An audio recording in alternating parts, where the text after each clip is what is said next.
રામ રામ દોસ્તો, જય માતાજી। આજે આપણે આવ્યા સવારમાં વાડે તા તો જોયું તો આપણે ટ્રેક્ટર બધાય કાઢી નાખ્યા હતા બારે। શું કામ કે આવી હતી ગાડી પતરાની। અત્યારે હવે છે ને આ વાડામાં આખા પતરા ભરાઈ જાય, કેમ કે સિઝનનો આખો સ્ટોક છે ને પતરાનો કરી લે છે, એટલે આખી સિઝનમાં પછી ચાલુમાં લેવાના જ નહીં પડે। આપણા ટ્રેક્ટર છે ને જો બધાય કાઢીને રાખી દીધા હતા, અને કાકા આવી ગયા, હું આવી ગયો છું। એટલે દોસ્તો હવે અહીંથી અમે ક્યાંક આડાવડા ફેરામાં જાય, જ્યાં જડે ત્યાં, બાકી નગર પટેલ ચોકમાં જાય।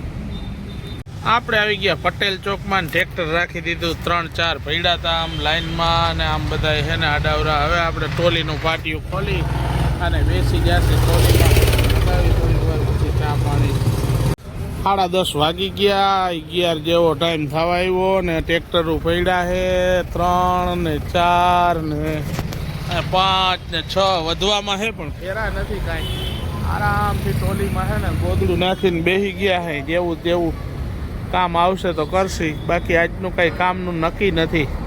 પટેલ ચોકમાં બેઠા હતા, પણ આપણે મળી ગયો એક ઓર્ડર કાકરીના ટ્રેક્ટરનો, એટલે આપણે જઈ ફેરામાં આપણે બારે કાઢી દીધું, અને રેતીનો ફેરો એક ભરવાનો હતો, એટલે આવી ગયા રેતીનો ફેરો ભરવા માટે ખાઈ પીને। બપોર પછી પાછો એક ઓર્ડર આવી ગયો તો કાકરીનો, એટલે કાકરી ભરવા માંડ્યા હતા, અને આપણે છે ને અડધું ટ્રેક્ટર તો જીસીબીથી જ ભરી દીધું।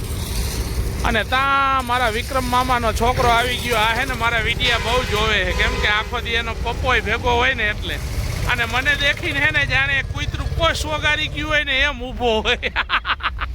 આજે આપણું મશીનથી આપણે ભરી દીધી, હવે થોડીક બાકી રહી છે। કાકા ને આ બે ફેરો ખાલી કરવા ગયા હતા, ત્યાંથી પૈસા એવા લઈ આવ્યા ને કે હાલે નહીં એવા, એટલે ઓલા ભાઈને મારે ફોન કરવો પડ્યો કે આ નોટું નહીં હાલે ને તો હું પાછી દઈ। એટલે હવે જોઈએ આ નોટું હાલશે કે નહીં હાલે। આવી નોટું દઈ દીધી છે।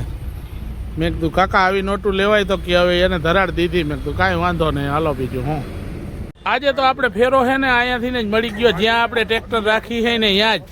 એટલે આપણે છે ને પીઢિયાને પતરા ભરીને જવાનું છે ઢીચડા, અને એ 5:30-6 વાગે ફેરો લાગ્યો। કામ આજે છે ને બીજું આવી ગયું હતું, પણ એ કામ બધું મૂકી અને શેઠે છે ને મને પતરા ને એવું ભરવાનું બધું કહી દીધું ને લગાડી દીધું ટ્રેક્ટરને। માણસોને પીવડાવી પડી પહેલાં રિશ્વતની ચા।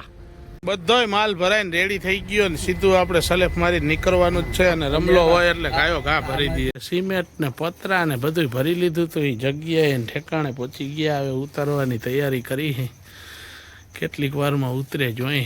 અંધારું થઈ ગયું, સ્વેટર બેટર આજે ભૂલાઈ ગયું છે। અને આજે ગાડી લઈને આવ્યા હતા, સીટ છે ને એમાં રોદો પડી ગયો હતો, એટલે છે ને સીટનો રોદો પૂરવા માટે આપણે આ જગ્યાએ લઈ આવ્યા હતા દોસ્તો। અને આ ભાઈનું કામ છે ને આપણે પરફેક્ટ બેઠું, અને આ હાઈ ક્લાસ વ્યાજબી ભાવમાં મારું કામ થઈ ગયું છે।